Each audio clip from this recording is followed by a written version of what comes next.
Summer holidays ಕೊಟ್ಟಾಗ ಮಕ್ಕಳು ಮನೇಲಿ ಈ ಥರ ಎಲ್ಲ ಗಲಾಟೆ ಮಾಡೋದು ನೋಡಿ ಯಾಕಾದರೂ ಕೊಡುತ್ತಪ್ಪ ಅಂತ ಅನಿಸುತ್ತೆ. ಅದೇ ಸಮ್ಮರ್ ಹಾಲಿಡೇಸು ಕಂಪ್ಲೀಟಾಗಿ ಮುಗಿದ ಮೇಲೆ ಅವ್ರ ಸ್ಕೂಲ್ಗೆ ಹೊರಟ ಮೇಲೆ ಎಷ್ಟು ಬೇಗ ಮುಗ್ದೋಯ್ತಲ್ಲ ಸಮ್ಮರ್ ಹಾಲಿಡೇಸು, ಇನ್ನೂ ಇರಬೇಕಾಗಿತ್ತು ಮನೆಯಲ್ಲಿ, ಮತ್ತೆ ನಮ್ಮ ಡ್ಯೂಟಿ ಸ್ಟಾರ್ಟ್ ಆಯ್ತಲ್ಲ ಅಂತ ಒಂದು ಕಡೆ ಬೇಜಾರಾಗುತ್ತೆ. ಹಾಗೆ ಇವರಿಲ್ಲಿ ಇವತ್ತು ನಮ್ಗೆ ಎಲ್ಲಿಗಾದ್ರೂ ಟ್ರಿಪ್ ಕರ್ಕೊಂಡು ಹೋಗಿ ಅಂತೇಳಿ ಅವ್ರ ಪಪ್ಪ ಜೊತೆ ಮಾತಾಡ್ತಾ ಸ್ವಲ್ಪ ಚೇಷ್ಟೆ ಮಾಡ್ತಾ ಕುಳ್ಕೊಂಡಿದ್ದಾರೆ. ಅವರಪ್ಪನೂ ನನ್ನ ಕೆಲಸ ಇದೆ ಕಣ್ರೋ, ಆಗೋದಿಲ್ಲ, ನೋಡೋಣ ಅಂತಲೇ ಹೇಳ್ತಿದ್ರು. ನೆಕ್ಸ್ಟ್ ಅದಾದಮೇಲೆ ಹಂಗೂ ಹಿಂಗೂ ಏನೇನೋ ಮಾಡಿ ಅವ್ರ ಪಪ್ಪನೆಲ್ಲ ಒಪ್ಪಿಸ್ಕೊಂಡು ನೆಕ್ಸ್ಟ್ ಜರ್ನಿನ ಸ್ಟಾರ್ಟ್ ಮಾಡ್ಕೊಂಡ್ವಿ. 1 ದಿನ ಇಲ್ಲ 2 ದಿನ ಇಲ್ಲ 4 ಡೇಸ್ ನಾವು ಹೋಗಿದ್ದು. ಸ್ಟಾರ್ಟಿಂಗು ನಾವು ಹೋಗಿದ್ದು ಉಡುಪಿಯಲ್ಲಿ ನಾವು ಹೋಟೆಲಲ್ಲಿ ಸ್ಟೇ ಮಾಡಲಿಲ್ಲ. ಅಲ್ಲಿ ನಮ್ಮ ಚಿಕ್ಕಮ್ಮ ಅವರ ಮನೆ ಇದೆ, ಸೊ ಹಾಗಾಗಿ ನಾವು ಅಲ್ಲೇ ಸ್ಟೇ ಮಾಡಿದ್ವಿ, ಅಲ್ಲೇ ಇದ್ವಿ. ಹೋಗ್ತಾನೆ ಅವ್ರಿಗೆ ಫೋನ್ ಮಾಡಿ ಹೇಳಿದ್ವಿ ಹಿಂಗೆ ಬರ್ತಿದ್ದೀವಿ ಅಂತ. ಅವರು ಕೂಡ ತುಂಬ ಖುಷಿಪಟ್ಟರು. ಬನ್ನಿ, ಇದೇ ಫಸ್ಟ್ ಟೈಮ್ ಬರ್ತಿರೋದು ನೀವು, ಮಕ್ಕಳನ್ನು ನೋಡೇ ಇಲ್ಲ, ತುಂಬ ದಿನ ಆಯಿತು, ಕರ್ಕೊಂಡು ಬನ್ನಿ ಅಂತ. ಅವ್ರ ಮನೆಗೆ ಅದೇ ಫಸ್ಟ್ ಟೈಮ್ ನಾವು ಕೂಡ ವಿಸಿಟ್ ಮಾಡಿದ್ದು.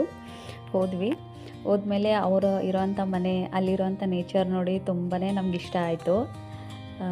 ಎಷ್ಟೊಂದು ಚೆನ್ನಾಗಿದೆ ಅಲ್ವಾ ಆ ಕಡೆ ಸೈಡ್ ಎಲ್ಲ ಅವ್ರ ಮನೆ. ಬಟ್ ಇಲ್ಲಿ ಏನು ಒಂದು ವಿಶೇಷ ಅಂತಂದರೆ ಅವರು ಎಲ್ಲ ಮನೆಗೂ ಕೂಡ ಸ್ವಂತವಾಗಿ ಒಂದು ಬಾವಿ ಕೊರೆಸಿರ್ತಾರೆ. ಸೊ ಅದು ನೋಡೋಕ್ಕೆ ಚೆಂದ, ಎಲ್ಲ ಆ ಬಾವಿ ನೀರೇ ಅವ್ರು ಯೂಸ್ ಮಾಡೋದು.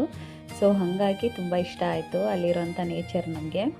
ಮನೆ ಕೂಡ ತುಂಬ ದೊಡ್ಡದಿತ್ತು, ಬಟ್ ಮನೆ ಒಳಗೆಲ್ಲ ಏನು ವೀಡಿಯೋ ಮಾಡಲಿಲ್ಲ. ನೆಕ್ಸ್ಟ್ ಅಲ್ಲಿ ಮುಗಿಸ್ಕೊಂಡೆ ನಾವು ಹೊರಟಿದ್ದು ನನ್ನ ಮಕ್ಕಳು ಕರ್ಕೊಂಡು ಬೀಚ್ ಕಡೆಗೆ. ಅವರು ಬೀಚ್ಗೆ ಹೋಗೋಣ ಅಂತ ಬೆಳಗ್ಗೆನೇ ಆಟ ಮಾಡ್ತಾಯಿದ್ರು. ಸೊ ಹಾಗಾಗಿ ನೆಕ್ಸ್ಟ್ ಅಲ್ಲಿಂದ ಹೊರಟಿದ್ದೆ ನಾವು ಬೀಚ್ ಸೈಡ್ಗೆ. ಅಲ್ಲಿ ಸ್ವಲ್ಪ ಶಾಪಿಂಗ್ ಎಲ್ಲ ಮಾಡ್ಕೊಂಡ್ವಿ. ಸ್ವಲ್ಪ ನಮ್ಮ ಮನೆಯವ್ರಿಗೆ ಬೀಚಲ್ಲಿ ಸ್ವಲ್ಪ ಡ್ರೆಸ್ ಬೇಕಾಗಿತ್ತು. ಸೊ ಹಾಗಾಗಿ ಅದರ ನೆಕ್ಸ್ಟು ನಾನು ಕೂಡ ಅಲ್ಲಿ ತುಂಬ ಚೆನ್ನಾಗಿರೋ ಆ್ಯಡ್ಸ್ ಇದ್ವು. ಸೊ ಹಾಗಾಗಿ ಒಂದೊಂದೇ ವೇರ್ ಮಾಡಿ ಯಾವ್ದು ಸೂಟ್ ಆಗುತ್ತೆ ಅಂತ ನೋಡೋಕ್ಕೆ ಫೋಟೋ ತೊಗೊಳ್ತಾ ಇದ್ದೆ. ಲಾಸ್ಟಲ್ಲಿ ಫೈನಲ್ಲು ಒಂದು ಸೆಲೆಕ್ಟ್ ಮಾಡ್ಕೊಂಡ್ವಿ. ಅದು ನನಗಿಷ್ಟ ಆಯಿತು, ಚೆನ್ನಾಗಿ ಕಾಣಿಸುತ್ತೆ ಅಂತ ಹೇಳ್ಬಿಟ್ಟು ತೊಗೊಂಡೆ ಅದನ್ನು. ಅದು ಒಂದು 100 ರೂಪೀಸ್ ಅದು ಆ್ಯಟು. ಅದಾದ ತಕ್ಷಣ ನಾವು ಬೀಚಿಗೆ ಎಂಟ್ರಿ ಕೊಟ್ವಿ. ಅಲ್ಲಿ ಬೀಚಿಗೆ ಬರುವಾಗ ಕಾರ್ಗೆ ಕೂಡ 50 ರೂಪೀಸ್ ಚಾರ್ಜ್ ಮಾಡಿದರು ಅಷ್ಟೇ. ಅದು ಬಿಟ್ಟರೆ ಮತ್ತೆ ಯಾವ ಥರದ್ದು ಫೀಸ್ ಇಲ್ಲ ಅಲ್ಲಿ. ಸೊ ನಾವು ಹೋದಾಗ ಮಾರ್ನಿಂಗ್ 11 o'clock ಆಗಿತ್ತು. ನೋಡಿ, ಜನ ಕೂಡ ಅಷ್ಟೊಂದು ಏನು ಇರಲಿಲ್ಲ ಅಲ್ಲಿ, ಕ್ರೌಡ್ ಕೂಡ ಇರಲಿಲ್ಲ. ನಾವು ಅಲ್ಲಿದ್ದಂಥ ಪ್ಲೇಸಲ್ಲಿ ಕೂಡ ಅಷ್ಟು ಜನ ಇರಲಿಲ್ಲ ಅಲ್ಲಿ. ಆಡೋದಕ್ಕೆ ಅಲ್ಲಿ ತುಂಬ ಚೆನ್ನಾಗಿ ಅನಿಸ್ತು, ತುಂಬ ಫ್ರೀಯಾಗಿತ್ತು. ನಾವು ಫಸ್ಟ್ ಟೈಮು ಅಲ್ಲ, ಇದು ಸೆಕೆಂಡ್ ಟೈಮು. ಬಟ್ ಉಡುಪಿಲೆಲ್ಲ ಮುರುಡೇಶ್ವರಕ್ಕೆ ಹೋಗಿದ್ವಿ. ಅಲ್ಲಿ ತುಂಬ ಕ್ರೌಡ್ ಇತ್ತು, ಜನ ಇತ್ತು. ಬಟ್ ಇಲ್ಲಿ ಬರ್ತಿದ್ದಾವೆಲ್ಲ ವೇವ್, ಈ ಥರ ಅಲೆಗಳು ಇರಲಿಲ್ಲ ಅಲ್ಲಿ, ಸ್ವಲ್ಪ ಕಮ್ಮಿ ಅಲ್ಲಿ ಸಣ್ಣ ಅಲೆಗಳು. ಬಟ್ ಈ ಉಡುಪಿ ಮಲ್ಪೆ ಬೀಚಲ್ಲಿ ತುಂಬ ದೊಡ್ಡದ ಅಲೆಗಳಿದ್ದಾವೆ, ಮಾತ್ರ ತುಂಬ ಚೆನ್ನಾಗಿತ್ತು. ತುಂಬ ದೊಡ್ಡ ಅಲೆಗಳು ಬರ್ತಿದ್ವು. ಹಾಗಾಗಿ ಆಟ ಆಡೋಕ್ಕೆ ತುಂಬ ಚೆನ್ನಾಗಿ ಅನಿಸೋದು ಇಲ್ಲಿ.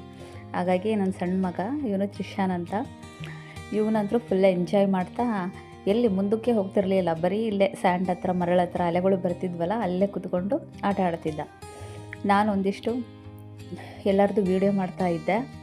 ಸೊ ನಾನು ಕೂಡ ಇನ್ನೂ ಬೀಚಲ್ಲಿ ಇಳಿದಿರಲಿಲ್ಲ. ಇವ್ರದ್ದೆಲ್ಲ ಫಸ್ಟ್ ವೀಡಿಯೋ ಮಾಡೋಣ, ಯಾಕಂದರೆ ಆಮೇಲೆ ಎಲ್ಲ ವೀಡಿಯೋ ಮಾಡೋದಕ್ಕೆ ಸರಿ ಹೋಗಲ್ಲಲ್ಲ. ಹಾಗಾಗಿ ವೀಡಿಯೋ ಮಾಡ್ತಾ ಅಲೆಗಳ ಜೊತೆ ಆಟ ಆಡ್ತಾ ಟೈಮ್ ಸ್ಪೆಂಡ್ ಮಾಡ್ತಿದ್ದೆ. ನನ್ನ ಮಗಂಗಂತೂ ಫುಲ್ಲು ಖುಷಿ, ಈ ಥರ ಸಮುದ್ರಕ್ಕೆಲ್ಲ ಕರ್ಕೊಂಡು ಹೋಗ್ಬಿಟ್ರೆ ತುಂಬಾ ಹ್ಯಾಪಿಯಾಗಿ ಇರ್ತಾನೆ. ಹಾಗೆ ಒಂದು ಸ್ಲೋ ಮೋಷನ್ ಆಗಿ ಇದೆಲ್ಲ ಬ್ಯಾಕ್ಗ್ರೌಂಡ್ ತೆಗ್ಕೊಳ್ಳೋಣ ಅಂತೇಳ್ಬಿಟ್ಟು ಫುಲ್ ಇದೆಲ್ಲ ಶೂಟ್ ಮಾಡ್ತಾ ಇದ್ದೆ. ನೇಚರ್ ಆಗಲಿ, ಅಲ್ಲಿರೋ ರೆಸಾರ್ಟ್ ಕೂಡ ತುಂಬ ಚೆನ್ನಾಗಿದೆ, ಆ ಬೀಚ್ ಪಕ್ಕದಲ್ಲಿರುವಂಥ ರೆಸಾರ್ಟು. ಸೊ ಅಲ್ಲಿ ಏನೇ ಇದ್ದರೂ ನಾವು ಬುಕ್ ಮಾಡ್ಕೊಂಡು ಹೋಗಬೇಕು, ಅಲ್ಲಿ ಸ್ಟೇ ಆಗಬೇಕು ಅಂತಂದರೆ. ಹೋದ್ವಿ ಅಂತಂದರೆ ಸೀಸನ್ನು ಇತ್ತು ಅಂತಾಗ ಸಿಗುತ್ತೆ, ಇಲ್ಲಾಂದರೆ ಇಲ್ಲ. ಸೊ ಹಾಗಾಗಿ ನಮ್ಮ ರಿಲೇಷನ್ ಮನೆಯೇ ಇತ್ತಲ್ವ. ಸೊ ಹಾಗಾಗಿ ನಾವು ಅಲ್ಲೇ ಕೂಡ ಸ್ಟೇ ಮಾಡಿದ್ವಿ. ನಾವೆಲ್ಲೂ ಕೂಡ ರೂಮ್ ಬುಕ್ಸ್ ಮಾಡ್ಕೊಳ್ಳಿಲ್ಲ. ಸೊ ಆ ಸೈಡು ಎಲ್ಲ ಕಡೆಯೂ ಅಷ್ಟೇ, ಇವಾಗ ರೂಮ್ಸ್ ಎಲ್ಲ ಮೊದಲೇ ನಾವು ಆನ್ಲೈನ್ ಬುಕ್ ಮಾಡಿದ್ರೇ ಒಳ್ಳೆಯದು. ಹಾಗೆ ಅಲ್ಲಿ ನಾನು ನನ್ನ ಯಜಮಾನ್ರು ಸ್ವಲ್ಪ ವೀಡಿಯೋಸ್ ಮಾಡ್ಕೊಂಡ್ವಿ. ಅದಾದಮೇಲೆ ಬೀಚ್ ಸೈಡಲ್ಲಿ ಐಸ್ ಕ್ರೀಮ್ನವ್ರಂತೂ ತುಂಬ ಜನ ಇರ್ತಾರೆ. ಹಾಗಾಗಿ ಎಲ್ಲ ಐಸ್ ಕೋನ್ಗಳು ತೊಗೊಂಡ್ವಿ, ಕುಲ್ಫಿದು. ನಾನು, ನಮ್ಮ ಮನೆಯವರು, ನಮ್ಮಮ್ಮ ಎಲ್ಲರೂ ಐಸ್ ಕೋನ್ ತಿಂತ ಬೀಚ್ ನೋಡ್ಕೊತ ಎಂಜಾಯ್ ಮಾಡಿಕೊಂಡು ನಿಂತ್ಕೊಂಡ್ವಿ ಅಲ್ಲಿ ಸ್ವಲ್ಪ ಹೊತ್ತು. ಅದಾದಮೇಲೆ ನೆಕ್ಸ್ಟು ಮತ್ತೆ ಅಮ್ಮನ ಕೈಯಲ್ಲಿ ಫೋನ್ ಕೊಟ್ಬಿಟ್ಟು ನಾನು ಕೂಡ ಹೋಗ್ತೀನಿ ಆಟ ಆಡೋಕ್ಕೆ ಒಂದು ಸ್ವಲ್ಪ ಹೊತ್ತು ಅಂತ ಹೇಳ್ಬಿಟ್ಟು ಹೋಗಿ ಆಟ ಆಡ್ಕೊಂಡು ಬಂದೆ. ನೆಕ್ಸ್ಟು ನಮ್ಮ ಮನೆಯವರು ಮತ್ತು ನನ್ನ ಮಗ ಆಟ ಆಡಿ ಅವ್ರಿಗೆ ಸಾಕಾಗಿ ಆಮೇಲೆ ಹೊರಗಡೆ ಬಂದು ಅವ್ರು ಕೂಡ ಮಗನ ಜೊತೆ ಸ್ಯಾಂಡಲ್ ಆಟ ಆಡ್ತಿದ್ದಾರೆ. ಸೊ ಕೂತ್ಕೊಂಡಿದ್ರು, ಹಾಗಾಗಿ ಅವ್ರು ಕೂತ್ಕೊಂಡಿರೋದು ಚೆನ್ನಾಗಿದೆ ಅಂತ ಹೇಳ್ಬಿಟ್ಟು ಅವ್ರದ್ದು ಕೂಡ ವೀಡಿಯೋ ಮಾಡ್ಕೊಳ್ತಾ ಇದ್ದೆ. ಅಲೆಗಳು ಬರೋ ಅಂಥದ್ದು. ಸೊ ಇಲ್ಲಿ ಇನ್ಸ್ಟಾಗ್ರಾಮಿಗೆ ರೀಲ್ಸ್ ಹಾಕೋಕ್ಕೆಲ್ಲ ತುಂಬಾ ಚೆನ್ನಾಗಿ ಅನಿಸುತ್ತೆ, ಅಲ್ಲೆಲ್ಲ ಸಮುದ್ರದಲ್ಲಿ ನಾವು ವೀಡಿಯೋ ಮಾಡಿಕೊಂಡ್ರೆ. ನೆಕ್ಸ್ಟು ನನ್ನ ಮಗನಿಗೆ ಟಾಯ್ಸ್ ಏನೂ ಇರಲಿಲ್ಲ ಬೀಚಲ್ಲಿ ಆಡೋವಂಥದ್ದು, ಹಾಗಾಗಿ ಅವನೇ ಏನೋ ಒಂದು ಮಾಡ್ಕೊಂಡು ಇಟ್ಟಿದ್ದ ಅಲ್ಲಿ. ಸೊ ನೆಕ್ಸ್ಟು ಮತ್ತೆ ಅವರು ಅಲ್ಲಿ ಕೂರಿದ್ರಲ್ಲ, ಅಲೆಗಳು ಕೂಡ ಬರ್ತಿದ್ವಲ್ಲ, ಸೊ ಒಂದು ಸ್ಲೋ ಮೊಷನಲ್ಲಿ ಒಂದು ವೀಡಿಯೋ ಮಾಡೋಣ ಅಂತ ಹೇಳ್ಬಿಟ್ಟು ಒಂದು ಸ್ಲೋ ಮೊಷನ್ ಟಚ್ ಕೊಟ್ಟು ಒಂದು ವೀಡಿಯೋನ ಶೂಟ್ ಮಾಡಿಕೊಂಡೆ. ಸ್ಲೋ ಮೊಷನಲ್ಲಂತೂ ತುಂಬ ಚೆನ್ನಾಗಿ ಬರ್ತಿದೆ ವೀಡಿಯೋ, ಬಟ್ ಲೆಂತ್ ಆಗಿಬಿಡುತ್ತೆ ಸ್ಲೋ ಮೊಷನ್ನೇ ಜಾಸ್ತಿ ಮಾಡೋಕ್ಕೋದ್ರೆ. ಬಟ್ ಸ್ಲೋ ಮೊಷನ್ ವೀಡಿಯೋನೇ ತುಂಬ ಚೆನ್ನಾಗಿ ಕಾಣಿಸುತ್ತೆ, ಯಾಕಂದರೆ ಅಲೆಗಳು ಬರ್ತಿರೋದು, ನಾವಲ್ಲಿ ಕೂರಿರೋದು, ಅದು ಬಂದು ಅಪ್ಪಳಿಸೋದು ಒಂಥರ ನೋಡೋಕ್ಕೆ ಚೆನ್ನಾಗಿರುತ್ತೆ. ಒಂದೊಳ್ಳೆ ಲೈನ್ಸ್ ಬರೆದ್ಬಿಟ್ಟು ಒಂದು ಒಳ್ಳೆ ಸಾಂಗ್ ಎಡಿಟ್ ಮಾಡಿಬಿಟ್ಟು ಹಾಕಿಬಿಟ್ರೆ ತುಂಬ ಚೆನ್ನಾಗಿ ಕಾಣಿಸುತ್ತೆ ವೀಡಿಯೋ ಅಂತೂ. ಹಾಗಾಗಿ ನಮ್ಮ ಮನೆಯವ್ರದ್ದು ನೋಡೋಣ, ಚೆಕ್ ಮಾಡೋಣ ಅಂತ ಹೇಳ್ಬಿಟ್ಟು ಅವ್ರು ಕೂರಿದ್ರಲ್ಲ, ಹಾಗಾಗಿ ನಾನೊಂದು ಸ್ಲೋ ಮೊಷನ್ ವೀಡಿಯೋ ಮಾಡೋಕ್ಕೆ ಸ್ಟಾರ್ಟ್ ಮಾಡಿಕೊಂಡೆ. ನೋಡಿ ಹೆಂಗಿದೆ, ಯಾವ ಥರ ಅನಿಸ್ತಿದೆ ನಿಮಗೆ ಕಾಮೆಂಟ್ ಮಾಡಿ. ಚೆನ್ನಾಗಿ ಅನಿಸಿತ್ತು ಅಂತಂದರೆ ಇದು ಶೂಟ್ ಮಾಡಿರೋದು ಸ್ಲೋ ಮೊಷನ್ದು.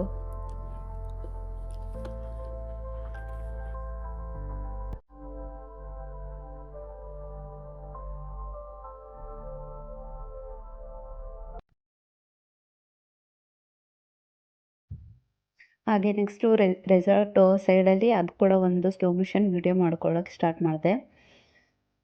ಅಲ್ಲಿ ಕೂಡ ಎಲ್ಲ ತುಂಬ ಚೆನ್ನಾಗಿದ್ವು. ರೆಸಾರ್ಟ್ ಮಾತ್ರ ತುಂಬಾ ಇಷ್ಟ ಆಯಿತು ನನಗೆ ಅದು ನೋಡಿ. ನೆಕ್ಸ್ಟ್ ಟೈಮ್ ಬಂದಾಗ ಅಲ್ಲೇನು ಬುಕ್ಕಿಂಗ್ ಮಾಡಿಬಿಟ್ಟು ಅಲ್ಲಿ ಸ್ಟೇ ಮಾಡೋಣ ಅಂತ ಅಂದ್ಕೊಂಡ್ವಿ.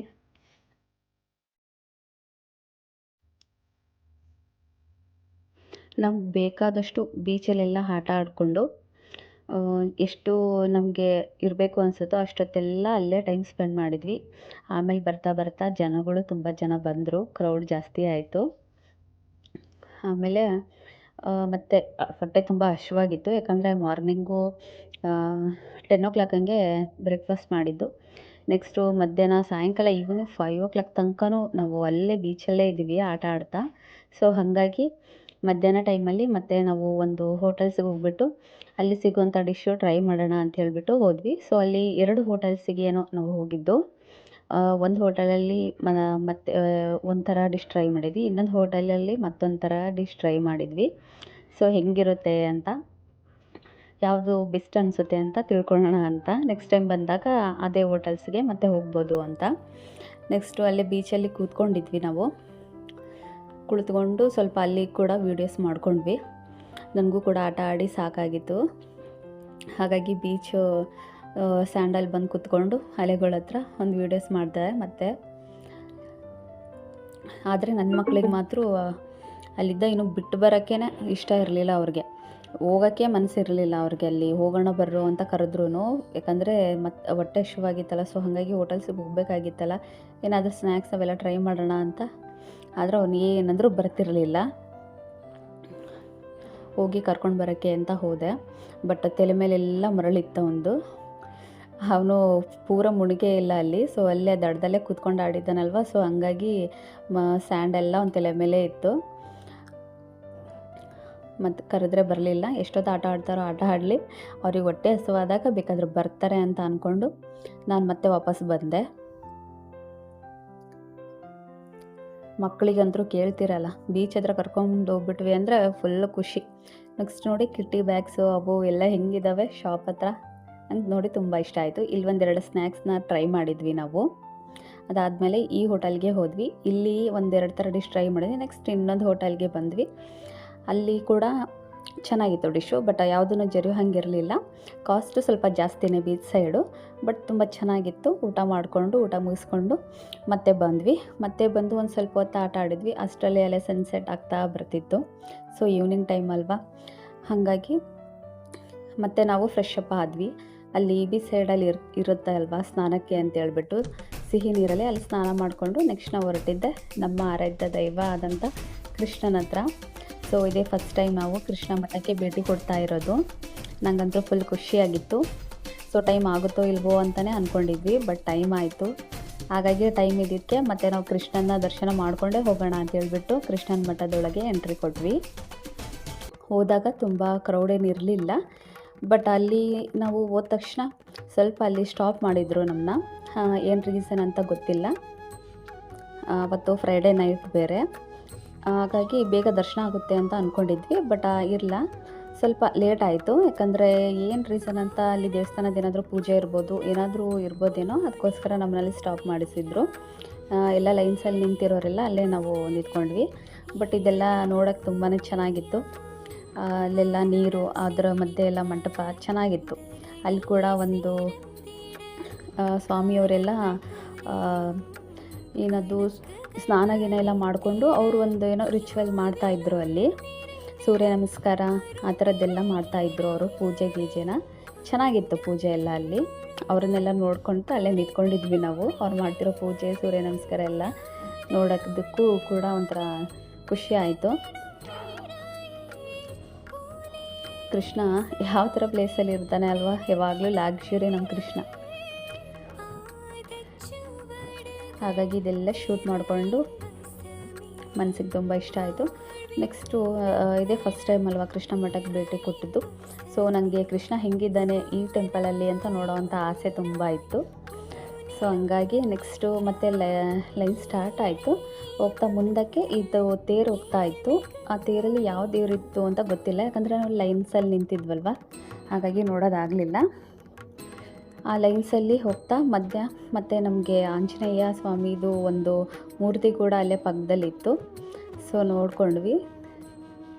ಅದಾದಮೇಲೆ ನೆಕ್ಸ್ಟ್ ಮತ್ತೆ ಮೂವ್ ಆದ್ವಿ. ಮತ್ತು ಪೂಜೆಗೆ ದರ್ಶನಕ್ಕೆ ಅಂತ ಬಿಟ್ಟರು. ನೆಕ್ಸ್ಟ್ ಹೋದ್ವಿ ಲೈನ್ಸಲ್ಲಿ. ಅದಾದ ತಕ್ಷಣ ಅಲ್ಲಿಗೆ ಸ್ವಲ್ಪ ಎಂಟ್ರಿ ಕೊಟ್ಟ ತಕ್ಷಣ ಎಲ್ಲರೂ ಗಂಡು ಮಕ್ಕಳು ಎಲ್ಲರೂ ಬಟ್ಟೆ ಮತ್ತು ಬನೀನು ಮತ್ತು ಶರ್ಟು ರಿಮೂವ್ ಮಾಡಬೇಕು ಅಂತ ಹೇಳಿದ್ರು. ಸೊ ಹಾಗಾಗಿ ಎಲ್ಲರೂ ನನ್ನ ಮಕ್ಕಳು ಮತ್ತು ಮನೆಯವರು ಅಲ್ಲಿರೋಂಥ ಎಲ್ಲರೂ ರಿಮೂವ್ ಮಾಡಿದ್ರು. ಹೋಗ್ತಾ ದಾರಿಲಿ ಈ ಥರ ಕೃಷ್ಣಂದು ವಿಡಿಯೋ ಹಾಕ್ತಿದ್ರು, ನೋಡೋಕ್ಕೆ ಫುಲ್ ಖುಷಿ ಆಗ್ತಿತ್ತು. ನೆಕ್ಸ್ಟ್ ಅಲ್ಲಲ್ಲಿ ಈ ಥರ ದೇವರಿನ ವಿಗ್ರಹಗಳು, ಮೂರ್ತಿಗಳು ಕಾಣಿಸ್ತಾ ಹೋಗ್ತಿದ್ವು. ತುಂಬ ಸುಂದರವಾಗಿ ಕೆತ್ತನೆ ಮಾಡಿರುವಂಥದ್ದು. ಬಟ್ ಕಿಟಕಿ ಎಲ್ಲ ಹಾಕ್ಬಿಟ್ಟು ಒಳಗಡೆ ಎಲ್ಲ ಒಂದೊಂದು ದೇವರುಗಳಿದ್ವು. ನನಗದು ಲಾರ್ಡ್ ವೆಂಕಟೇಶ್ವರ ಥರ ಕಾಣಿಸ್ತು. ಇರ್ಬೋದು, ಅದೇ ವೆಂಕಟೇಶ್ವರನೇ ಇರ್ಬೋದು. ನೋಡಿ ಚೆನ್ನಾಗಿದೆ ಮೂರ್ತಿ, ಬಟ್ ಅಲ್ಲಿ ಆ ಥರ ಇಟ್ಟಿದ್ದು. ಕೃಷ್ಣ ಹೇಗಿದ್ದಾನೆ, ಅವನ ಯಾವ ಥರ ದರ್ಶನ ಅಂತ ಹೇಳ್ಬಿಟ್ಟು ಕ್ಯೂರಿಯಾಸಿಟಿಯಿಂದನೇ ಹೋಗ್ತಾಯಿದ್ವಿ. ಬಟ್ ಇಲ್ಲಿರೋವಂಥ ದೇವಸ್ಥಾನ ನೋಡಿ, ಆವಾಗಿನ ದೇವಸ್ಥಾನ ಎಲ್ಲ ಎಷ್ಟು ಚೆನ್ನಾಗಿ ಕಟ್ಸಿದಾರಲ್ವ. ಇದು ಯಾವ ವುಡ್ಡಲ್ಲಿ ಕಟ್ಸಿರ್ತಾರೆ ಅನ್ನೋದೇ ನನಗೆ ಇದುವರೆಗೂ ಕೂಡ ಗೊತ್ತಿಲ್ಲ. ಬಟ್ ಅವು ನೋಡೋಕ್ಕೆ ಎಷ್ಟೊಂದು ಚೆನ್ನಾಗಿರ್ತವೆ. ಎಷ್ಟು ವರ್ಷದಿಂದ ಇರ್ಬೋದು ಇವೆಲ್ಲ, ಅಂದರೆ ಎಷ್ಟು ಗಟ್ಟಿ ಇರ್ಬೋದಲ್ವ ಅದೆಲ್ಲ ವುಡ್ಡು. ಅಲ್ಲೆಲ್ಲ ಈ ಥರ ಕೃಷ್ಣಂದು, ಮೀರಾದು ಈ ಥರದ್ದೆಲ್ಲ ಫೋಟೋಸ್ ಎಲ್ಲ ಹಾಕಿದ್ರು. ಸೊ ಅದನ್ನೆಲ್ಲ ಶೂಟ್ ಮಾಡ್ತಾ ಹೋದೆ. ನೆಕ್ಸ್ಟು ಅಲ್ಲೆಲ್ಲ ಕ್ಯಾಮ್ರಾ ಆಗಲಿ ವಿಡಿಯೋ ಆಗಲಿ ಯಾವುದೋ ಅಲೋ ಇರಲಿಲ್ಲ. ಬಟ್ ಹಂಗೂ ಸ್ವಲ್ಪ ಏನೋ ನನಗಿಷ್ಟ ಅಂತ ಹೇಳ್ಬಿಟ್ಟು ಸ್ವಲ್ಪ ಹಾಗೆ ಮಾಡ್ಕೊಳ್ತಾ ಹೋಗ್ತಾ ಇದ್ದೆ. ಯಾಕಂದರೆ ಒಂದು ವ್ಲಾಗ್ ಮಾಡಿದ್ರೆ ಆಯಿತು. ಕೆಲವ್ರಿಗೆ ನನ್ನ ಥರನೇ ಫಸ್ಟ್ ಟೈಮ್ ವಿಸಿಟ್ ಮಾಡೋರಿಗೆ ಒಂದು ಸ್ವಲ್ಪ ಈ ಥರ ಇರುತ್ತೆ ಅಂತ ತಿಳ್ಕೊಳ್ಳಿ ಅಂತ. ಕೃಷ್ಣ ಅಂದರೂ ಮುದ್ದಾಗಿದ್ದಾನೆ ಫೋಟೋದಲ್ಲೇ, ವಿಡಿಯೋ ಸ್ಕ್ರೀನ್ ತೋರಿಸ್ತಿದ್ದಾರಲ್ಲ ಅಲ್ಲಿ. ಸೊ ಹೀಗೆ ನೋಡ್ತಾ ಹೋದ್ವಿ ಮುಂದೆ. ಬಟ್ ಅಲ್ಲೆಲ್ಲ ವೀಡಿಯೋ ಮಾಡೋಕೆ ಅಲೋ ಇರಲಿಲ್ಲಲ್ವ. ಸೊ ಹಾಗಾಗಿ ನಾನು ವೀಡಿಯೋ ಮಾಡಲಿಲ್ಲ. ಬಟ್ ಅಲ್ಲಿ ಕೃಷ್ಣ ನೋಡಿದೆ. ಸೊ ಅದು ಕೂಡ ಈ ಥರ ಓಪನ್ನಾಗಿ ನಾವು ನೋಡ್ತೀವಲ್ವ ಬೇರೆ ದೇವಸ್ಥಾನದಲ್ಲಿ, ಆ ಥರ ಇರಲಿಲ್ಲ. ಕಿಟಕಿ, ಅದು ಕಿಟಕಿ ಮುಖಾಂತರ ನಾವು ಕೃಷ್ಣನ ನೋಡುವಂಥದ್ದು. ಬಟ್ ನೋಡಿದ್ವಿ, ಎಷ್ಟು ಮುದ್ದಾಗಿದೆ ಗೊತ್ತಾ ವಿಗ್ರಹ. ನನಗಂತೂ ನೋಡಿ ಫುಲ್ಲ ಸ್ಯಾಟಿಸ್ಫ್ಯಾಕ್ಷನು. ಓಕೆ, ಯಾವುದಾದ್ರೂ ಒಂದು ದೇವಸ್ಥಾನಕ್ಕೆ ಹೋಗ್ತಿದ್ದೀವಿ ಅಂದರೆ ಅಲ್ಲಿ ದೇವ್ರ ದರ್ಶನ ಪಡ್ಕೊಂಡ್ವಿ ಅಂತಂದರೆ ನೋಡಿದ ತಕ್ಷಣ ಖುಷಿ ಆಗಬೇಕು, ಇದಾನಪ್ಪ ದೇವರು ಅನಿಸ್ಬೇಕು. ಸೊ ಆ ಥರ ವೈಬಲ್ಲಿ ಸಿಕ್ತು ನಂಗೆ ಕೃಷ್ಣನ ನೋಡಿಬಿಟ್ಟು. ಅಲ್ಲಿ ಅವನ ಹತ್ರ ಪ್ರಾರ್ಥನೆ ಮಾಡಿಕೊಂಡು ನೆಕ್ಸ್ಟ್ ಹಾಗೆ ಮುಂದೆ ಬಂದ್ವಿ. ಇಲ್ಲೆಲ್ಲ ಕೀರ್ತನೆ ಮಾಡ್ತಾಯಿದ್ರು ಸ್ವಾಮಿಯವರು. ಸೊ ಅದೆಲ್ಲ ವೀಡಿಯೋ ಮಾಡೋದು ಬೇಡ ಅಂತ ಹೇಳ್ಬಿಟ್ಟು ಫೋನ್ ಹಾಗೆ ಡೌನ್ ಮಾಡಿಕೊಂಡೆ ನಾನು, ಮತ್ತೇನಾದರೂ ಒಂದು ತಿಂದರೆ ಅಂತ. ಅದ್ರ ನೆಕ್ಸ್ಟ್ ಆದಮೇಲೆ ಎಕ್ಸಿಟ್ ಆದ್ವಿ. ಅಲ್ಲಿ ಊಟದ ಹತ್ರ ನಾವಿಲ್ಲಿ ನಿಂತಿದ್ದು ಜನ ಕ್ರೌಡ್ ಇತ್ತಲ್ಲ, ಅದ್ರ 10ರಷ್ಟು ಊಟದ ಹಾಲ್ ಹತ್ರ ಫುಲ್ಲು ಕ್ಯೂ ಇತ್ತು. ಸೊ ಹಾಗಾಗಿ ನಮ್ಗೆ ನೆಕ್ಸ್ಟ್ ಜರ್ನಿ ಮಾಡೋದಕ್ಕೆ ಲೇಟ್ ಆಗುತ್ತೆ ಅಂತ ಅಂದ್ಕೊಂಡು ನೆಕ್ಸ್ಟ್ ಟೈಮ್ ಬಂದಾಗ ಪ್ರಸಾದ ಖಂಡಿತ ಸ್ವೀಕಾರ ಮಾಡಿದ್ರಾಯ್ತು ಅಂತ ಕೃಷ್ಣನಿಗೆ ಸಾರಿನೂ ಅಂದ್ಬಿಟ್ಟು ನೆಕ್ಸ್ಟ್ ಹಾಗೆ ಎಕ್ಸಿಟಿಗೆ ಬಂದ್ವಿ. ಹೋಗೋಣ, ಲೇಟ್ ಆಗುತ್ತೆ ಅಂತ ಹೇಳ್ಬಿಟ್ಟು. ನೆಕ್ಸ್ಟ್ ಹಾಗೆ ಹೋಗ್ತಾ ಮುಂದಕ್ಕೆ ನಮ್ಮದು ನೆಕ್ಸ್ಟು ಯಾಕಂದರೆ 4 ಡೇಸ್ ಟ್ರಿಪ್ ಆಗಿರೋದ್ರಿಂದ ನೆಕ್ಸ್ಟ್ ಮತ್ತೆ ನಾವು ಎಲ್ಲಿಗೆ ಹೋದ್ವಿ, ಯಾವ ಜರ್ನಿ ಸ್ಟಾರ್ಟ್ ಮಾಡಿದ್ವಿ, ಎಲ್ಲಿಗೆ ಹೋದ್ವಿ ಅಂತ ನೆಕ್ಸ್ಟ್ ವೀಡಿಯೋದಲ್ಲಿ ಖಂಡಿತ ಹೇಳ್ತೀನಿ ನಿಮಗೆ. ಸೊ ಅಲ್ಲಿ ತನಕ ಬಾಯ್ ಬಾಯ್. ಹಾಗೆ ಈ ವಿಡಿಯೋ ಇಷ್ಟ ಆಗಿದ್ದರೆ ದಯವಿಟ್ಟು ಸಬ್ಸ್ಕ್ರೈಬ್ ಮಾಡ್ಕೊಳ್ಳಿ, ಶೇರ್ ಮಾಡಿ, ಕಾಮೆಂಟ್ ಮಾಡಿ. ನಿಮ್ಮ ಅಭಿಪ್ರಾಯ ಏನಾದರೂ ಇತ್ತು ಅಂತಂದರೆ. ಸೊ ಹೊಸ್ದಾಗಿ ಸ್ಟಾರ್ಟ್ ಮಾಡಿರೋದ್ರಿಂದ ಪ್ಲೀಸ್ ನನಗೆ ಸಪೋರ್ಟ್ ಮಾಡಿ. Thank you. ಸಿಗೋಣ ಮುಂದಿನ ವಿಡಿಯೋದಲ್ಲಿ.